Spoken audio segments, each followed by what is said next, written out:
I am going to turn it over to Ashley Kite-Rowland. She's the Urban and Community Forestry Partnership Coordinator for the Tennessee Urban Forestry Council. She is going to talk to us today about green spaces and childhood development. And we are going to have some time at the end for questions. Right now, like throughout the presentation, you can put questions in the chat if you want. And then we will have an opportunity, you can unmute yourselves at the end and ask in person. So I'm going to turn off my screen and hand it over to Ashley.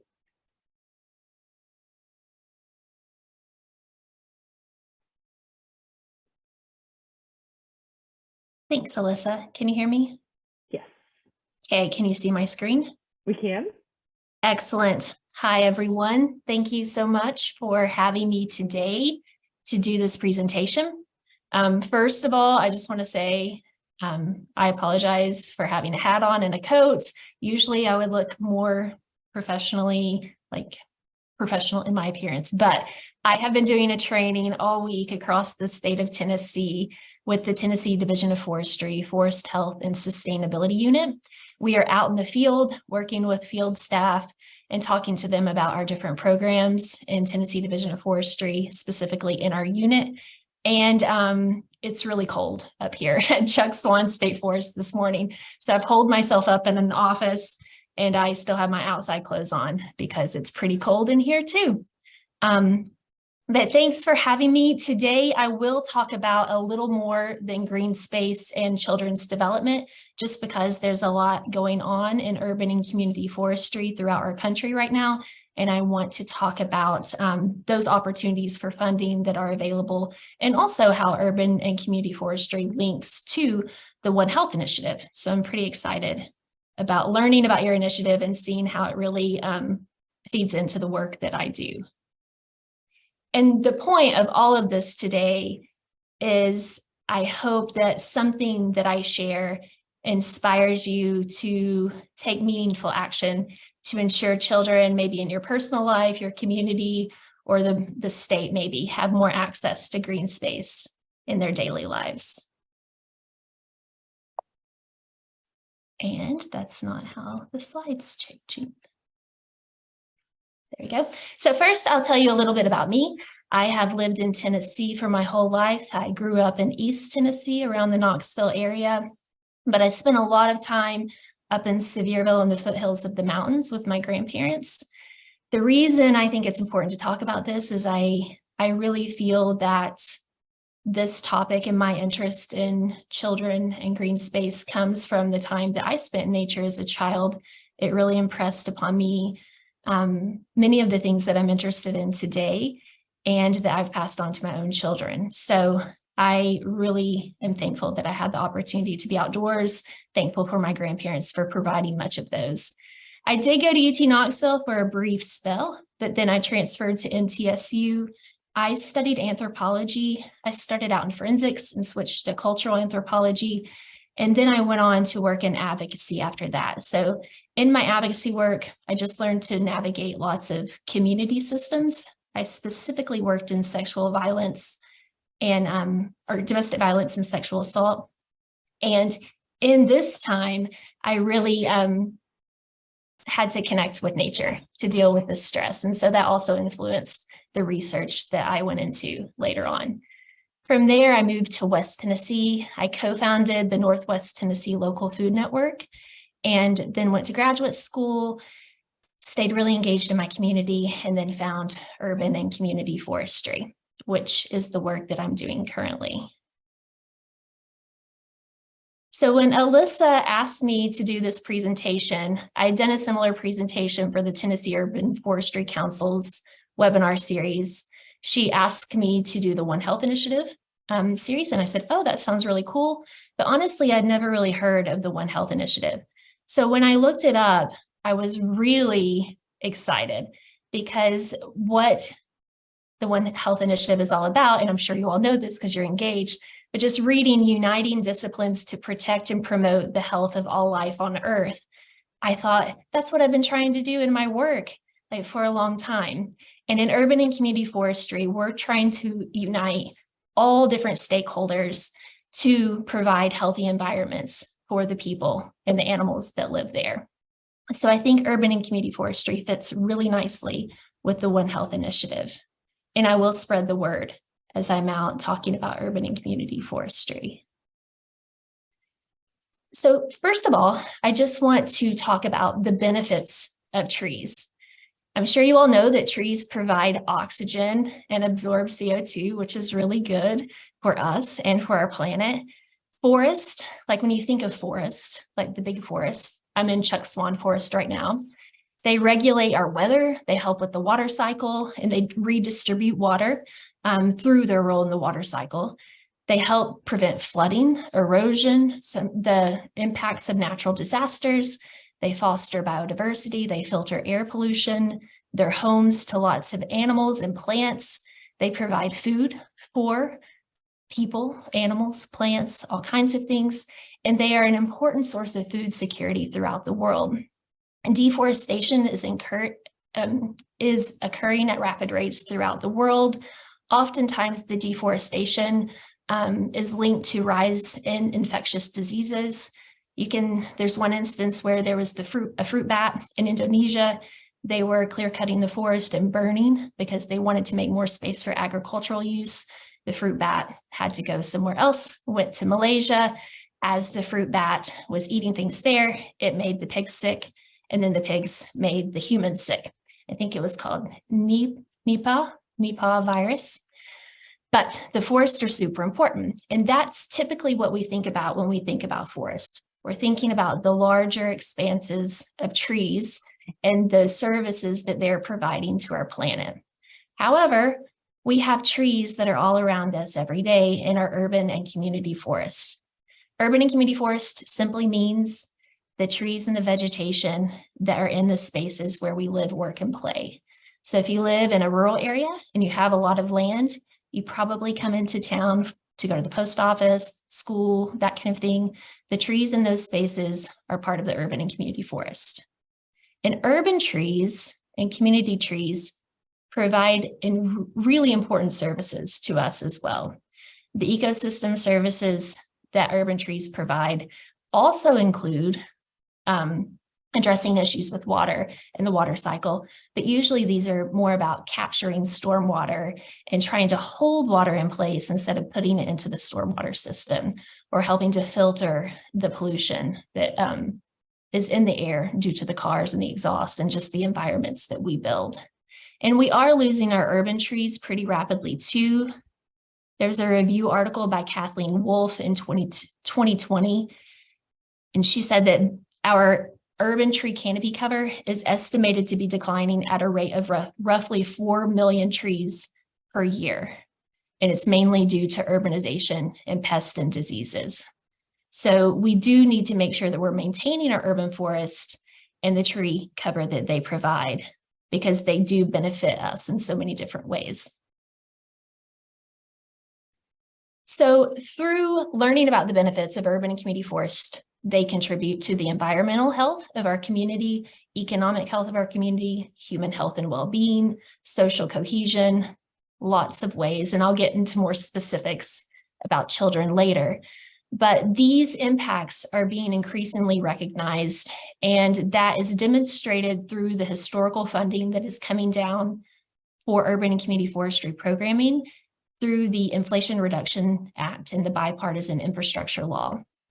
If you all haven't heard of the funding that is associated with these bills, I really encourage you to look at it, because there's funding available for urban and community forestry in all its forms, all the way from planting trees to growing trees, maintaining trees, to utilizing trees.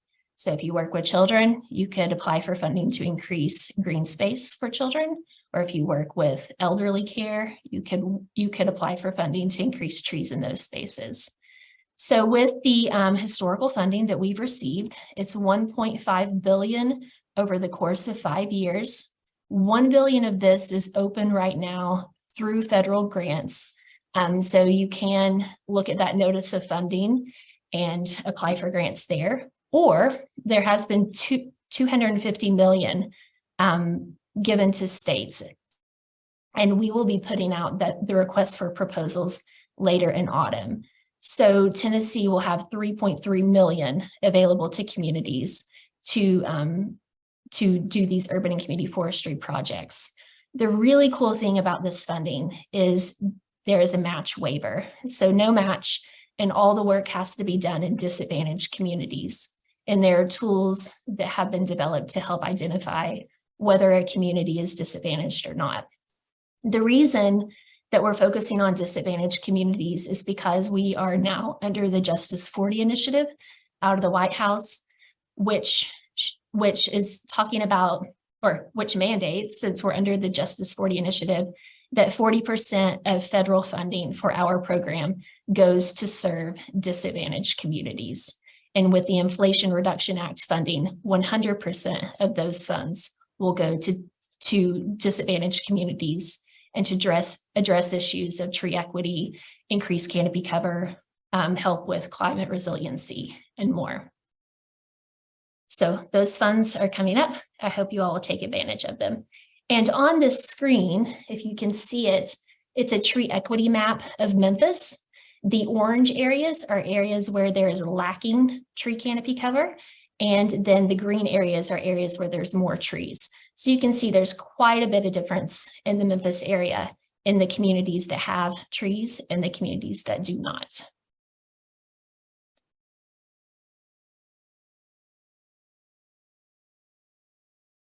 So trees are important, and that's what urban and community forestry is all about. And green spaces are really important for children's development. And that's one thing that I really love about my urban and community forestry work, is that I can continue working to ensure children have access to green space. I started this work back in probably 2015 when I started the Northwest Tennessee Local Food Network with a friend. We were working with farm to school activities. That is green space, the gardens. So we weren't working specifically with trees. But then when I started graduate school in 2017, my research shifted to look at different programs children have access to, specifically nature preschools and forest kindergartens, and seeing how much time children spent outdoors. So I will talk a little bit about my research toward the end of the presentation, but most of it will be just about the literature I reviewed and making the case for why children should have access to green space.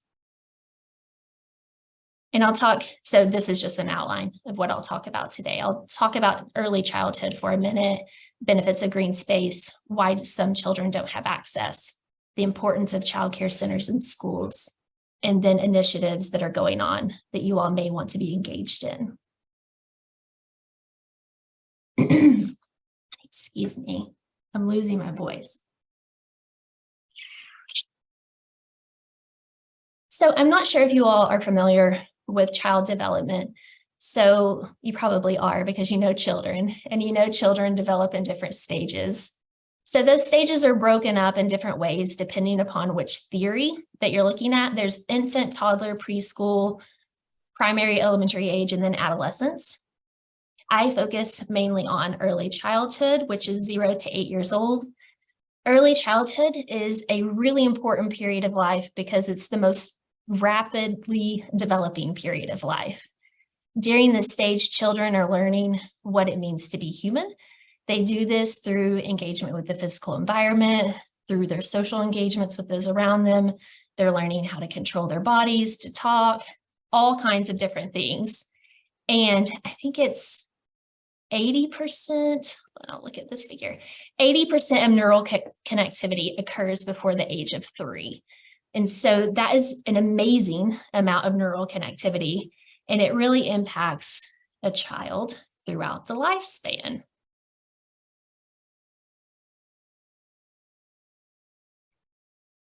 And how this is occurring, the development early in life, is it's through both internal and external interactions. So children are born with certain DNA. They may have a certain, I don't know, some people say children are born with certain personalities. It's hard to tell how all these things work. And I still watch my children in amazement because it just seems like magic sometimes.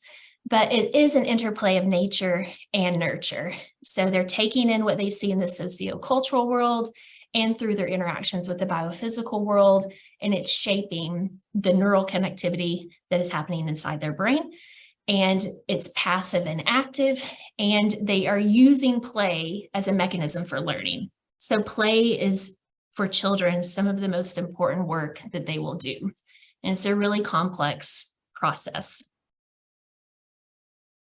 And then this is one of the theories that I liked most when I was looking at early childhood. It's a Bronfenbrenner's bioecological systems theory. It's just showing all the different impacts that are going on to shape children's development and how these different levels of our social system are interacting with one another and then impacting the developing child.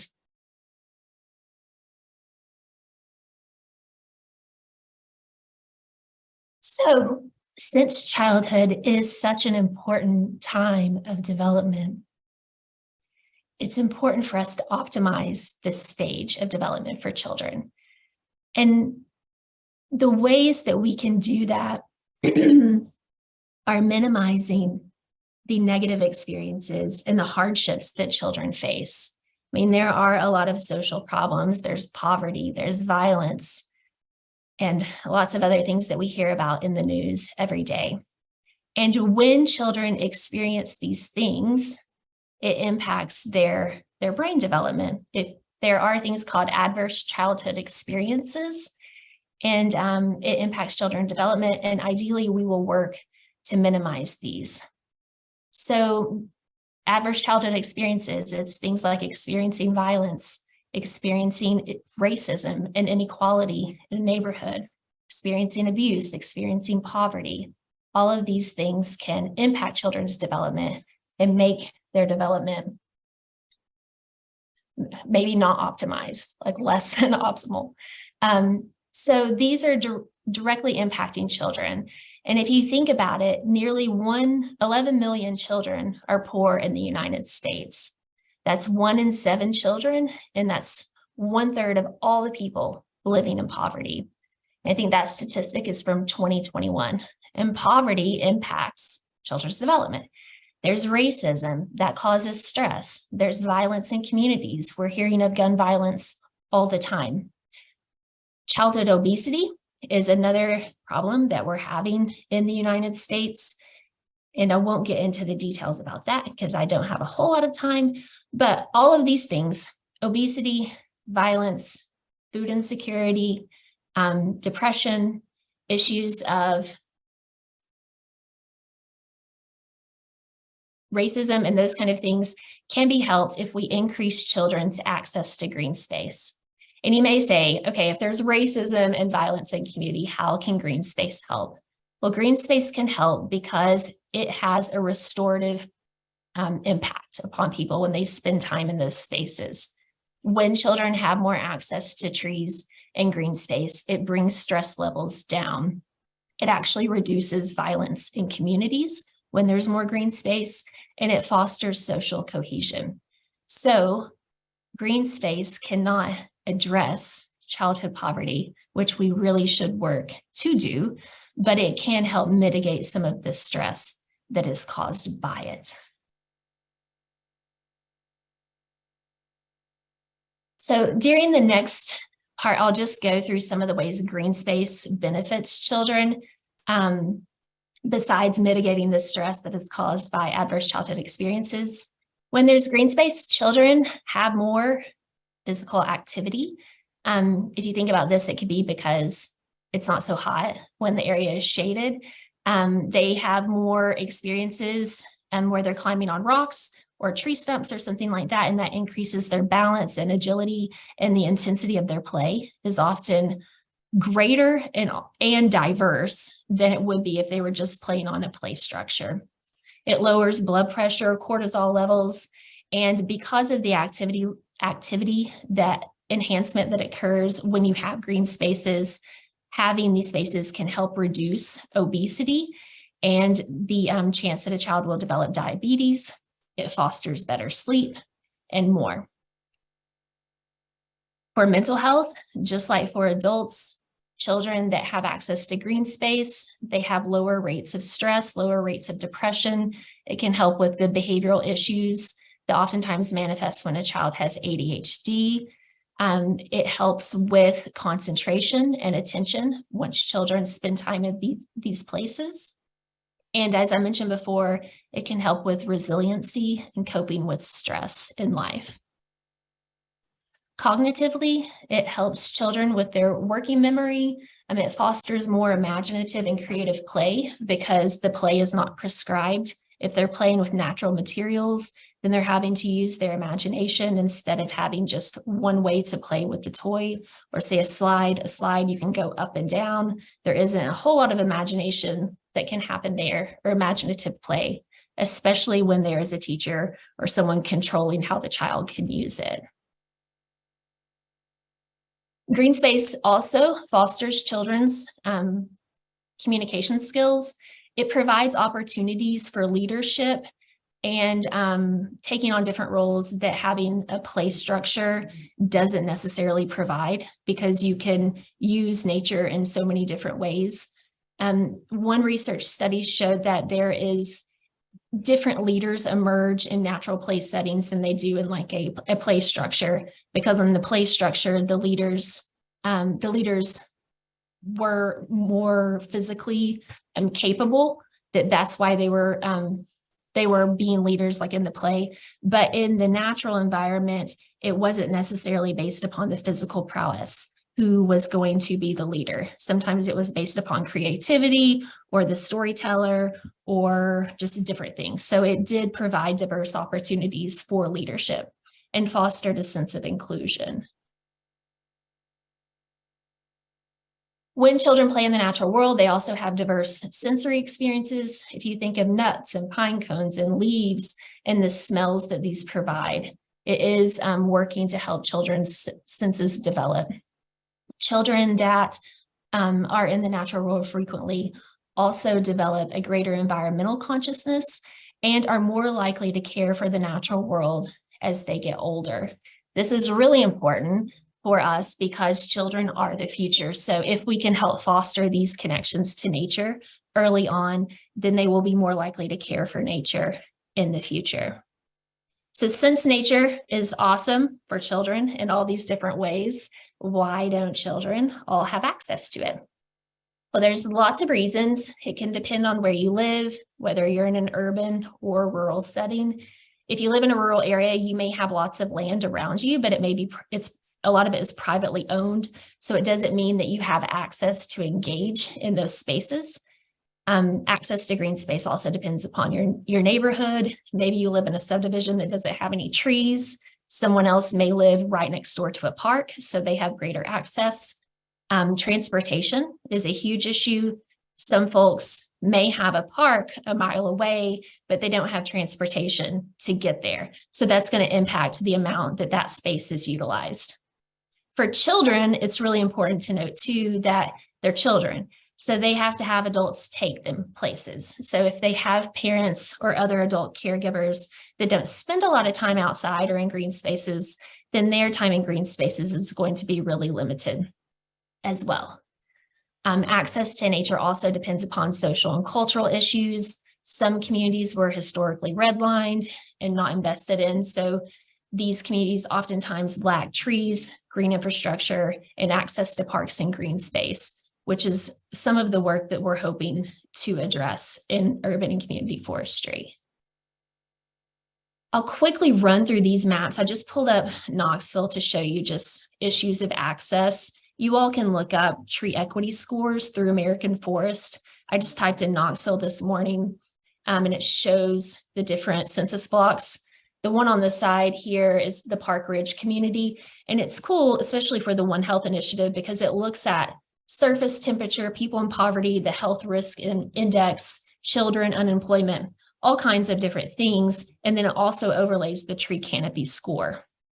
What I found interesting in Knoxville and in a lot of places is that the tree canopy score, the tree equity score is pretty good. Like you have a really high range in the 90 to 99.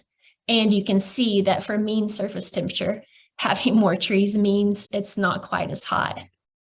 However, when you pull up the people in poverty and the people of color, it demonstrates that being in those categories means that you have less access to tree canopy. And that's something that we're wanting to address in urban and community forestry, but that really impacts children's access because they are a large part of that population. So the tree canopy and tree equity data is linked to children's access to green space. But some people have access to green space and are still not utilizing it. These barriers for children have to do with the amount of screen time that they're engaging with, the structured activities that parents keep them involved with all day long. They may go to school, they may go to childcare after and then have softball. So this impacts the amount of unstructured activity children can have in nature. And then there is a time on here. So time in school or childcare in 2010, so this is an older figure, but 33 hours was the average time spent in childcare settings when a mother is employed. And the average school day for children is 7 hours a day. Because children spend so much time in school and childcare settings, these are really important places for green space and access to nature to be provided. There is a movement that has recognized this. I'm sure you've heard of nature preschools and forest kindergartens. This is what my research started in 2017, was looking at nature preschools and forest kindergartens and how they were distributed across the country. What I found is that in 2017, most of the children that were enrolled in nature preschools and forest kindergartens were white, and they were really saturated in certain areas of the country. I had moved to rural West Tennessee, and there were no nature preschools or forest kindergartens to enroll my child in. So you can see the percentages of children and what the survey showed in 2017. This inspired the work that I did on my thesis when I was looking at childcare centers in West Tennessee and the amount of the natural world that was available to children. And it also made me think of issues of environmental and educational justice that are still prevalent, where some people have access to the environmental goods and have more exposure to, and others don't have access to environmental goods, and they're exposed to more of the bads in the environment. Also, early childhood programs are oftentimes of lesser quality when they're serving disadvantaged communities. So I wanted to look into that with my thesis research. And what I found in looking at playgrounds is that some children have playgrounds like this, which you see a lot of natural materials. There's tree cover, they're digging. Some have playgrounds like this, very nice grass, trees, play structures instead of wooden logs. But then others have play areas like this. They have nice play structures. You can see trees in the distance, but there is nothing living that the children can engage with in that area. And it's probably pretty hot. And then there are also play areas like this. And these are pictures I took out closer to where I live. So not picking on the places that don't have green spaces, but just showing that not all children have access to this. They're playing in lots of different spaces. And I wanted to understand why in Tennessee there was this variation of spaces that children had access to play in. And so I sought to understand Tennessee's childcare system, and it's quite complex. This is just something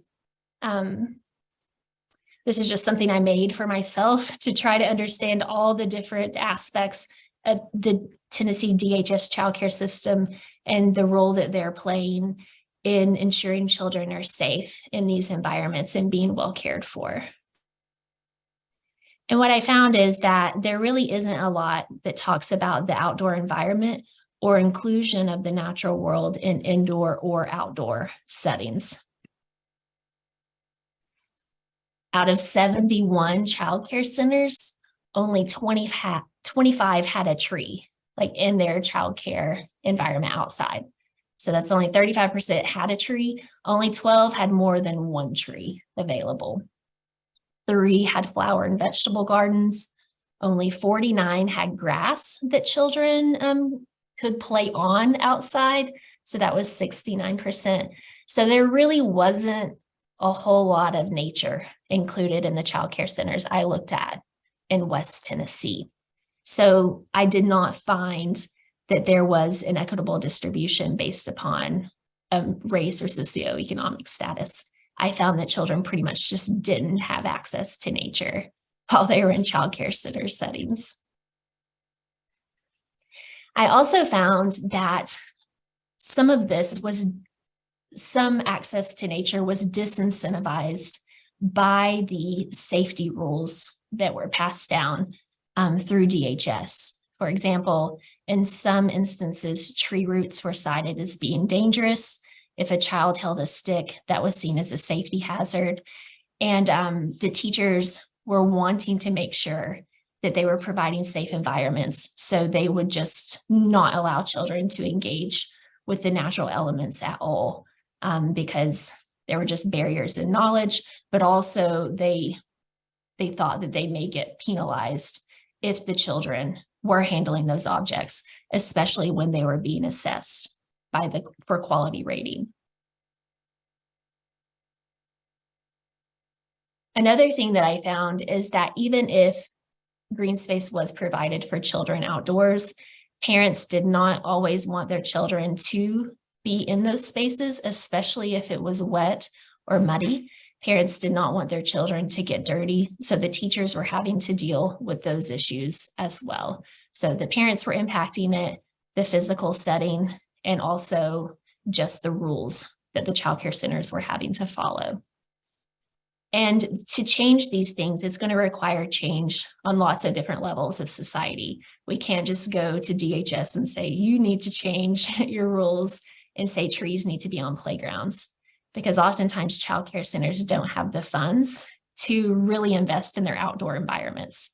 But we also need to work with the parents and the community to help work in these spaces, but also to demonstrate that we value the natural world and its inclusion in our childcare and school settings. And what this requires is really a One Health approach, like a One Health initiative approach, in uniting disciplines to promote the health of all life on Earth and the lives of our children, and to enhance those lives.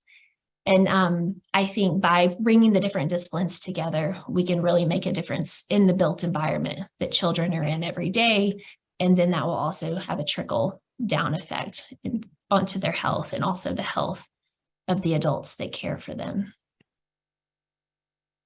So ways that you can personally engage in what I've talked about today is get involved in organizations that are really active in doing these types of things. And I'll share some in just a minute. You can start your own initiative to green the area in your yard where your children play, childcare centers, schools. They are open to planting trees and having green space. Oftentimes it's just that teachers and the principals do not have the time to do it themselves, but they are happy if community groups want to engage and help maintain it over the long term time that it requires. It's not just like going in and planting trees and then leaving. They have to be maintained.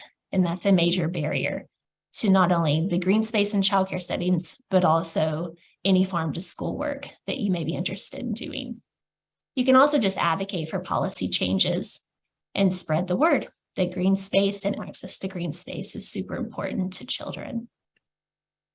If you're interested in assessing the distribution of the environmental goods, so tree canopy parks and that kind of thing, there are lots of different tools that are available. There's the tree equity score tool that I pulled up a minute ago through American Forest. There's also the environmental justice screening tool through the EPA.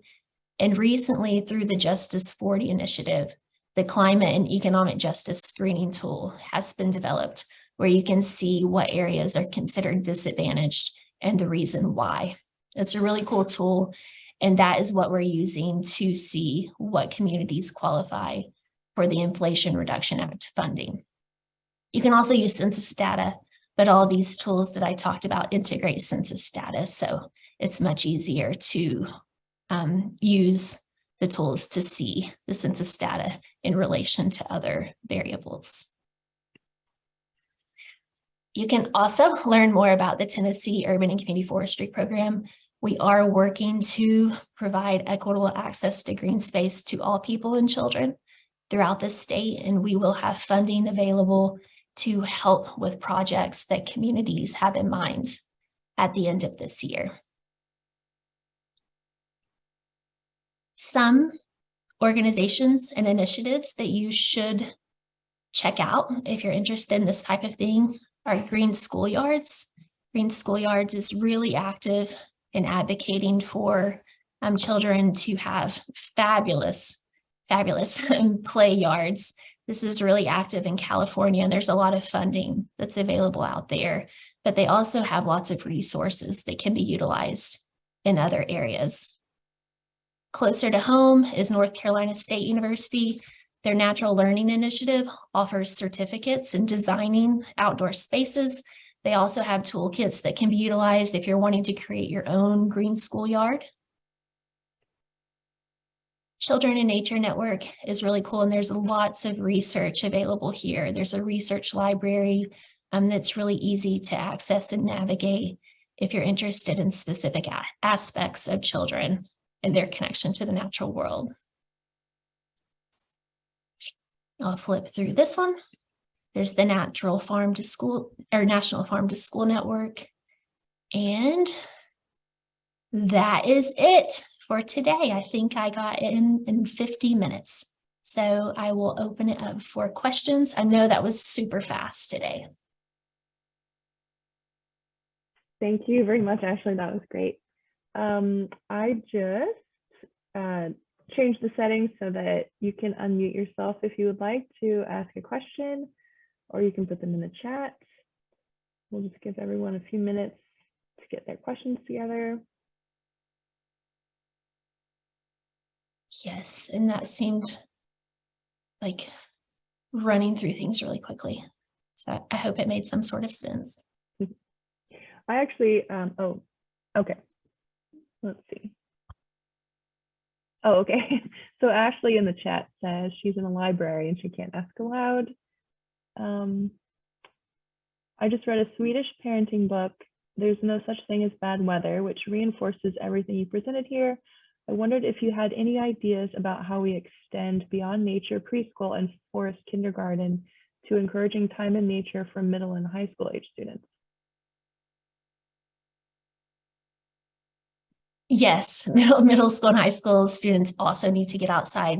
I think it starts in early childhood because children are forming like their interest and if they like nature or not. So I think we should start there, but then moving through upper elementary, middle, and high school, working with the teachers and advocating to get more outdoor learning experiences.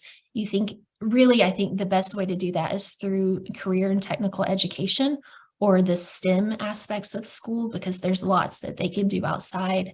But I think that the children themselves could be super advocates and very effective at advocating, but they first need to want to go outside themselves. And one thing that I didn't mention is that even a view of outside is beneficial to human health and well-being. So you all probably have experienced this. If you're in a cubicle, it just feels, I don't know, stressful. You just don't feel connected to the world. And if you can see trees and you can see outside, it does lower stress and it brings the benefits that trees have, not as robust as it would be if you were in interaction with them, but it does provide benefits. So think about the ways that we're designing schools right now. Even if they don't get to go outside, if they could see outside, that would be better. But right now, most schools are designed in ways that the children cannot even see outside during the day. So that was kind of a roundabout way. But for middle and high school students, first, I think that they should have a love for nature in early years, but then working through those other avenues to get more access for sure.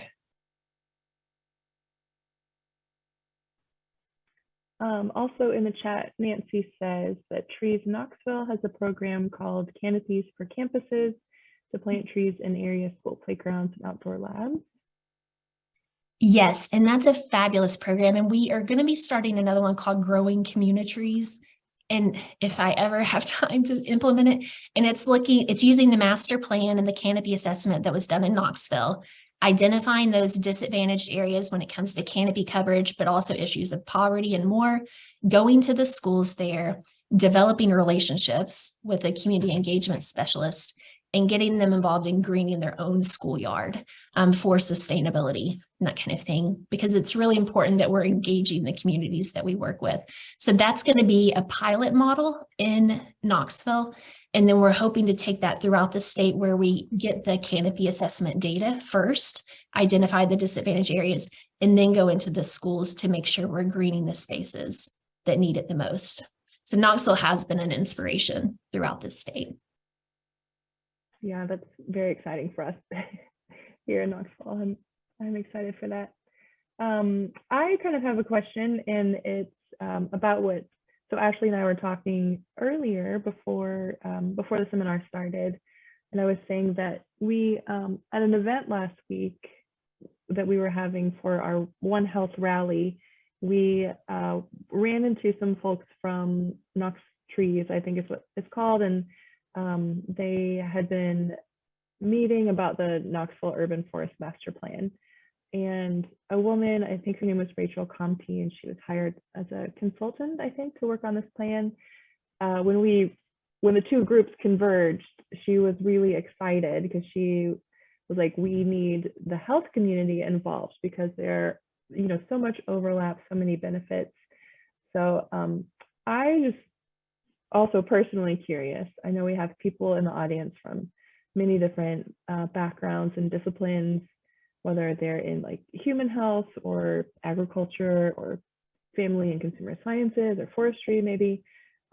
What's the best way for people to engage like their city planners to help them understand the importance of and the science behind equitable green spaces? That's a good question. And I just realized that the timer I was looking at, Alyssa, was when we first joined. And so I thought an hour had blown by. Oh. It must have been an hour. That was when we'd first gotten on the phone about sharing screens. So I talked really fast through the end because I thought, man, I'm running out of time. How did that happen? But how the best way to engage a city planner, it depends on the size of your community. A community like Knoxville has an urban forester that is responsible for the trees and taking care of the forest. That would be the best way in a city like Knoxville. So Casey Krause is your urban forester.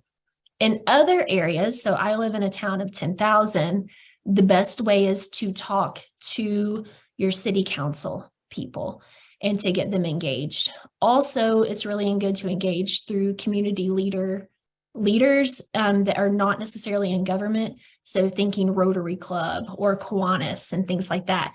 When you get those entities to care and those people to care, then they can advocate in a way that is really meaningful in a small community. Oftentimes, it's just that city planners and engineering and public works and the streets department, they all like trees, but they are so isolated from one another and they're working in silos. So they need something like the One Health Initiative's approach, where it's bringing different disciplines together. And so we need to bring those departments together and talk about the way that green infrastructure and trees can benefit all of them. So oftentimes I'm talking to stormwater departments about how trees can benefit stormwater. And then we're talking about to the street department about how street trees can help with traffic flow and slow down traffic. But ideally, we would be able to bring them all together and talk about the benefits of trees. And then the planner, if they have one, would be able to incorporate all those different things together. But the best avenue is through your urban forester or just getting your community leaders to care and to open up the conversation. Did that answer your question? Yeah, I think so. Okay, Nancy again in the chat says, if you go to treesknoxville.org, you can see our master plan process currently going on. We have an open house with the consultants who were very excited to meet the One Health group last week. Oh, okay. Oh, the open house is May 11th from 4 to 7. Nancy's on the board of Tree Knoxville and happy to provide more information. Yeah, I will connect with you afterwards, Nancy. Thank you for that info. Absolutely. And Trees Knoxville also has a citizen forester class or a tree steward class. So people can go and learn about trees and the benefits they provide, how to plant trees properly, how to maintain them and prune them. And you can get certified at level 1 and 2. I think the registration is open now. And that's really helpful for urban and community forestry programs because maintaining the trees takes a lot. So having volunteers to help is nice. But also it helps the community get engaged in greening their own space, which is much more sustainable over time. And they're more likely to care for the trees long-term if they were involved in putting them in the ground and things like that. That's awesome. Can you say that again? What was that program? It's through Trees Knoxville. Oh, and okay. in the west part of the state, it's called the Citizen Forester class. But I think there in Knoxville, it's called the Community Tree Stewards. Nancy will know. The Urban Forester program. Cool. And yeah, we also, I was going to say, I think registration is open right now for folks that are interested. We also had, as part of our One Health rally last week, there was a panel discussion on the benefits of nature on human mental health. And Dr. Sharon Jean-Philippe was on to kind of represent like the urban forestry aspect. And there was a lot of emphasis on not just planting trees, like planting trees is great, but planting the correct thing in the correct space, knowing how to care for it so it doesn't become a burden, you know, in a couple of years. So yeah, that kind of information is also, as just like a community member, something that I'm like, oh, like, of course, that makes sense. Yes, so you need to plant the right tree in the right place. And then you have to maintain it. So you want it to reach maturity. And in urban spaces, oftentimes maturity is not as much as it would be like out in like a forested setting. But one really interesting thing that I read about recently is emerald ash borer is coming through. I mean, it's hit Nashville and it's making its way through Tennessee. But in areas up north where the ash trees were destroyed by the emerald ash borer, there were declines in health. And it wasn't that the emerald ash borer was like harming humans, but when the canopy was declining and the green space was declining, people weren't exercising as much and utilizing those areas. So the relationship between health and the environment and healthy trees is really important, because if the trees are dying and aren't healthy, then people are less likely to spend time in those spaces. So I thought that was really interesting. And there is an initiative that we will launch in Tennessee in June. It's called Healthy Trees, Healthy Lives. And that's a national initiative, but we'll be launching it here and distributing materials across the state to healthcare providers. And in public health, like clinics, we'll do counseling offices, all kinds of different places, just to get the word out about how being in nature and green space is really good for your health. It doesn't necessarily solve all the problems, but it can help with a lot of the health issues that we're facing today.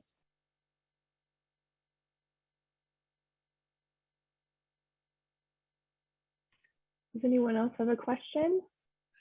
I don't have a question, but I just wanted to introduce myself. Hi, Ashley. I'm a postdoc with the One Health Initiative, and I also run the K-12 group under the One Health Initiative. So if that's okay with you, I'm going to get your email from Melissa and reach out to you after this about potentially collaborating on some things.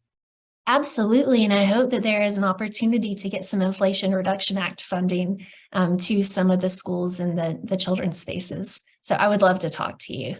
I'm just still processing the fact that I thought I talked an hour and it was only 30 minutes. And I was thinking, oh my goodness, I have to rush. So I have to go so quickly. So yes, I would love to talk to you further, because I did skip over quite a bit that I was going to share. Gotcha. And I think one thing that I skipped over that I really want people to understand is that it's not just engaging in the green space. Like, it's very important for children to engage in nature, but just having it outside their house, having it outside their school, driving down tree-lined streets, it really makes a difference for the adults that care for them, but also for the children. So the way that we're building our environments, it creates a lot of problems sometimes, and trees can help make a difference and mitigate the impact of the problems that we're building into our environment. And one thing else that I didn't emphasize enough is that when children are experiencing a lot of stress at home, school is a place that can provide restoration. It can provide safety. It can provide, routine. And so to also provide restorative environments at schools when they're spending so much of their time there, that is just an easy thing that we can do for public health. Because when children are facing stress and violence and things in their early life, it impacts them. So having a bit of restoration in your 7-hour school day could really help. And so I don't know why we don't provide these spaces and make sure that the environments are built in that way. But I feel like it's an easy win. Like, we can work toward the social problems that have long-term solutions. But we can work toward those things, and we should be, but we can also be providing those buffers to mitigate some of the things that they're experiencing at schools and in childcare centers. It seems easy to me. I don't know why we're not doing it. Right. I was going to say, 7 hours is a long time for a kid to be in school, especially when they need, things like physical activity and stuff. And sitting still in a classroom learning for 7 hours is a lot. And even working on the ag campus, I feel very lucky to be able to leave my desk for like 20 minutes and go walk in the UT gardens, which is it's just so lovely and a nice reset for my brain. And I feel like everyone should be able to do that in the middle of their day, Absolutely. And so it's not just having the green space. I mean, that's something else that's important. It's having access to the space. Children need to be provided time to go outside. That should never be used as punishment. It still is sometimes, like taking away playtime. Like, that should just be part of every day, regardless of weather. Like, there is no bad weather. We could prepare children to be able to deal with multiple different weather scenarios, but sometimes they don't have a coat, or sometimes they don't have the right shoes. So we have to have planning in place to address some of the issues. So make sure they have trees and green space outside, and then make sure they have access to it for an adequate amount of time.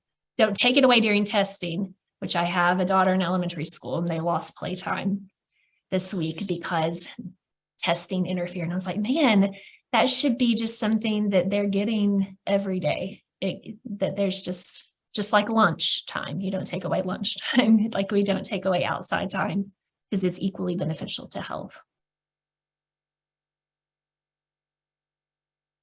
So I'm not saying that putting trees in the ground. I was going to say, not putting trees in the ground doesn't solve everything, but it can provide the space, and then we can work on the policy changes that are needed.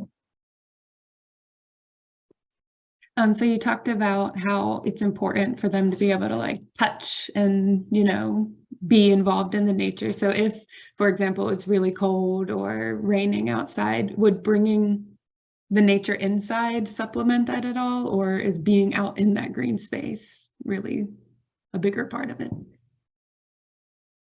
Well, there's something about trees. They give off compounds, and I call it magic. But when you're in the forest, like forest bathing, there's something that happens between humans and trees, and that it impacts the stress hormones in your body. And so that interaction occurs. However, that can't happen all the time. So I think being near the trees is best, but bringing nature inside is also super beneficial, because it provides children with that sensory engagement they can that they need when they're developing, but it also connects them to the natural world. They love pine cones. You can think of rocks, or if you have a window and you have a bird feeder, like having birds come to the window, that's I love that. Kids love that. And so those are great ways for children to interact. Also having plants in the classroom. Children can care for plants, but it also is helping purify the air in the environment, allowing them to engage with the plants in the classroom, because sometimes I'll see plants that are really beautiful and the children aren't allowed to touch them. So seeing them is one thing, that's good, just being able to see the green. But if it can touch the plant, I think it's even better. And they might destroy a leaf, but it is okay in the long run. I think it is okay. So yes, bringing nature inside is cool too. I love leaf rubbings. That is really good. And that's good for like coordination too. So oftentimes it's like there's so many different benefits in early childhood development, because they can be developing coordination, they could be building muscles and interacting with the natural world. And learning too, which parents, we just want children to learn, and we oftentimes prioritize that over the other things. Yeah, true. Well, we are just about out of time. I just want to say again, thank you for being here with us today. Like Ashley said earlier, we met through a different seminar that she gave this talk in October, and I was like, she has to come present this to like the One Health community. This is absolutely One Health topic, and just really good resources and like exciting things coming up too with all the funding opportunities. So thank you very much. And I am really quickly going to plug next month's seminar, if I can get my screen together. And I am probably going to butcher his name. He was on here earlier, then he hopped off. Aga Galgi is going to be talking to us about rabies research in Ethiopia, a systematic review. And with that, okay. And with that, I will just say thank you again for joining us, and we hope that you come back. Thank you all so much. Sorry I rushed through that, and please reach out to me if you have any questions, and I hope to engage with you all soon in the future. Bye.